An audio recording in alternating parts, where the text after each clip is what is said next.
안녕하세요. 채권 출신 김사부입니다. 채무자가 돈 떼먹고 도망갔어요. 빌려준 돈을 아직도 못 받고 있어요. 이런 상황에 있는 분들 상당수는 지금 이 방송을 보고 계실 텐데요. 채권 추심을 진행해도 돈을 회수하지 못하는 경우가 생각보다 아주 많습니다. 그리고 대부분 친하거나 믿었던 사람들한테 돈을 떼이지 친하지도 않은 사람한테는 잘 떼이지도 않습니다. 왜 그럴까요? 대부분 채무자 말만 믿고 기다리다가 대비를 못했거나 신경을 못 쓰고 있다가 타이밍을 놓쳤기 때문입니다. 이번 영상에서는 채권 추심에 실패하는 그런 대표적인 이유 5가지를 실제 사례를 중심으로 그렇게 설명을 드리고 각각의 실패 요인을 극복하는 그리고 돈을 회수할 수 있는 구체적인 그런 해결 방법하고요. 절차를 알려드리겠습니다. 앞으로 설명하는 채권 추심에 실패하는 5가지 행동만 하지 않아도 그것만으로도 채권 추심 회수 가능성을 상당 부분 높일 수 있을 겁니다. 더 이상은 안 되겠어. 채권 추심 들어간다. 더 늦기 전. 첫 번째 실패 원인은 채권자가 돈을 빌려줄 당시나 약속한 변제기가 지난 시점에도 채무자의 재산 상황을 제대로 파악하지 않아서 타이밍을 놓치는 경우인데요. 일반적으로 민사소송에서 승소 판결을 받는 데만 집중하다가 그 사이에 채무자가 유일한 재산마저 처분하거나 타인 명의로 빼돌리는 경우가 가장 많습니다. 은닉이나 증여, 매매 등이 대표적인 사례입니다. 실제 사례로 채권자가 2년간 소송 끝에 항소심까지 진행해서 승소를 했는데 집행하려고 보니까 채무자 명의로 되어 있었던 아파트가 기존에 분명히 채무자 명의로 되어 있었어요. 그런데 이미 판결받고 나서 보니까 타인에게 증여가 되어버렸습니다. 그래서 뒤늦게 사회인이 취소 소송을 하려고 했는데 증여 시점이 이미 제척기간이 지나버려서 제척기간은 취소 원인을 안 날로부터 1년이거든요. 그 시기를 놓쳤고 회수에 실패할 수밖에 없었습니다. 그렇기 때문에 돈을 빌려줄 때 아니면 채권 발생 시점부터 가장 먼저 채무자의 재산, 부동산이나 보증금, 기타 재산 그런 상태를 파악하고 민사소송 전에 반드시 가압류 가처분과 같은 그런 보전 처분을 진행을 해야 됩니다. 가압류 가처분을 해두면 채무자가 해당 재산을 중간에 처분할 수가 없기 때문에 채권자가 강제 집행할 그럴 재산을 묶어둘 수 있게 됩니다.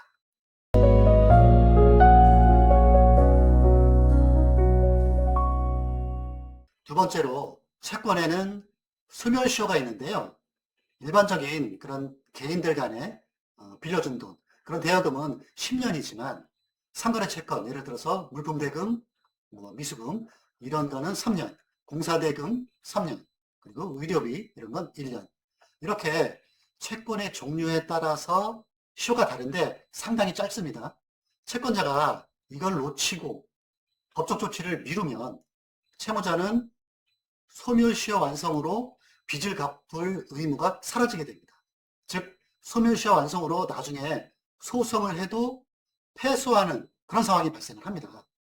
실제 사례로 거래했던 의뢰인 중에 가구 사업을 하는 개인 사업자 분이 계셨는데 3년 6개월 전에 가구를 납품하고 가구 대금을 받지를 못했습니다.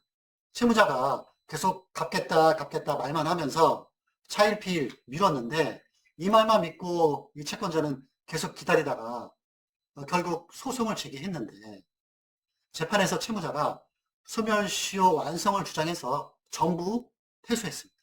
결국 납품한 미수금을 한 푼도 못 받고 다 떼이게 된 겁니다. 그래서 소멸시효가 완성되기 전에 반드시 시효 중단 조치를 취해야 되는데요. 구체적인 절차를 살펴보면 몇 가지가 있습니다.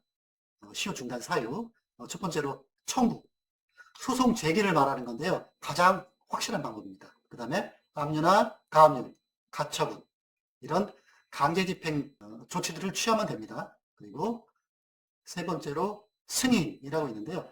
채무자에게 채무금액 중에서 일부 금액을 변제받거나 각서나 서면으로 자료를 받아 놓으면 채무를 승인하게 되는 거기 때문에 시효 연장할 수가 있습니다. 이런 시효 중단 사유가 있으면 그 시점부터 시효가 새롭게 시작됩니다. 그러니까 리셋돼서 다시 진행되는 거죠. 그래서 소송 승소 후에 확정 판결을 받게 되면 또 시효는 10년 연장이 됩니다. 그래서 판결 받은 후에 또 10년 후에 10년마다 계속 연장을 하면 계속 20년이고 30년이고 연장해서 진행할 수 있습니다.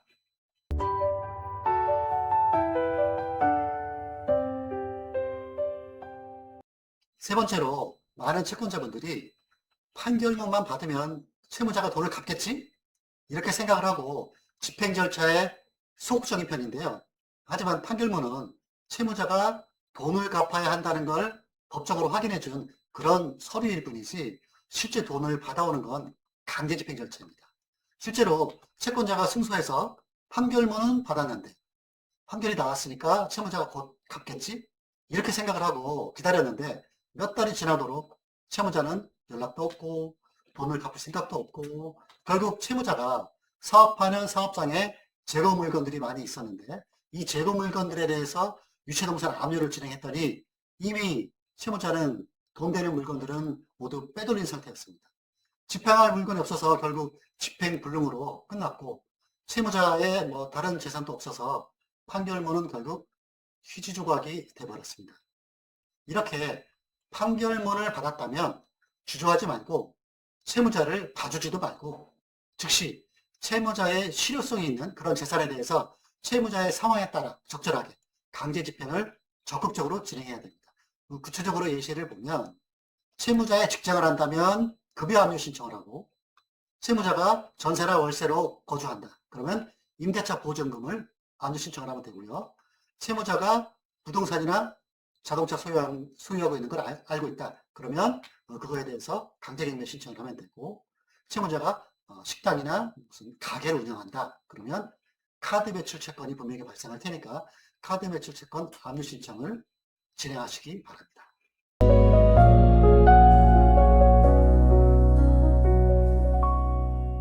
세 번째로 채무자에게 내용 증명만 보내거나 독촉 전화만 하고 채무자가 알아서 돈을 갚거나 연락 오기를 기다리는 그런 수동적인 자세가 문제인데요. 시간이 지나면 채무자는 슬슬 연락을 피하다가 결국 잠수탈 가능성이 아주 높습니다. 적극적인 법적 조치가 없으면 채무자는 나를 만만하게 볼 거고 내 채권의 우선순위는 저 뒤로 밀리게 되는 겁니다. 채권자 중에 한 분은 1년 동안 내용 증명을 5통, 그러니까 2달에 한 번씩 보낸 거죠. 그리고 수시로 독촉 전화를 했는데요.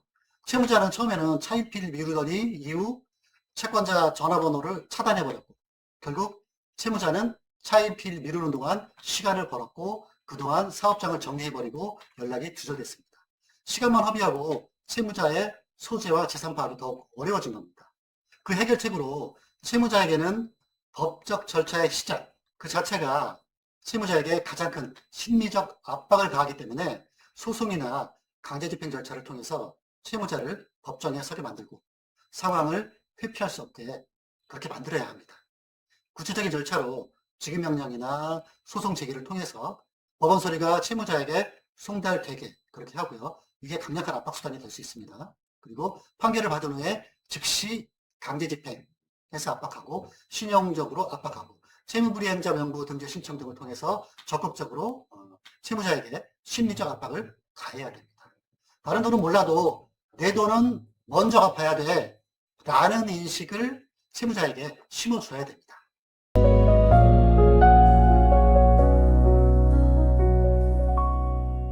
다섯 번째로 민사집행법상 압류할 수 없는 재산, 즉 압류 금지 재산이 규정되어 있습니다. 채무자의 최소한의 그런 생계를 유지하기 위한 그런 재산은 아무리 빚이 많아도 압류할 수 없도록 규정이 되어 있습니다. 이걸 모르고 압류를 시도하면 집행은 불능 처리되고 비용만 날리게 됩니다. 실제로 채권자가 채무자의 주거래은행 예금계좌에 압류를 걸었는데 통장에 잔액이 한 150만 원 정도 있었는데요. 하지만 그 돈은 185만 원 이하의 예금, 법으로 정한 최저 생계비 이하 금액이었기 때문에 채무자가 압류금지 채권 범위 변경 신청이라는 것을 통해서 법원에 신청을 했고 채권자는 한 푼도 회수하지 못하게 됐습니다. 그래서 압류금지 재산을 피하고 확실하게 회수 가능한 재산에 대해서 강제 집행을 집중해야 됩니다. 좀 더 구체적으로 보면 은행 잔고가 185만 원 이하의 소액 예금은 압류 금지 대상입니다. 따라서 여러 은행을 동시에 압류하거나 채무자의 사업용 계좌를 노리는 게 효과적입니다. 그리고 급여는 2분의 1이 압류 금지 대상이고 상여금도요. 그리고 퇴직금도 그렇게 되고요. 최소한 185만 원까지는 압류할 수가 없습니다. 그래서 이거는 2025년도 기준이고 내년부터는 더 늘어날 예정입니다. 그리고 유체동산 중에서 생활필수품, 의류, 가구, 침대 이런 거는 압류 금지 품목입니다. 확실한 고가품이나 사업장의 비품이나 기계기구, 재고물건 등 이런 실익 있는 물건에 대해서 압류를 진행해야 됩니다.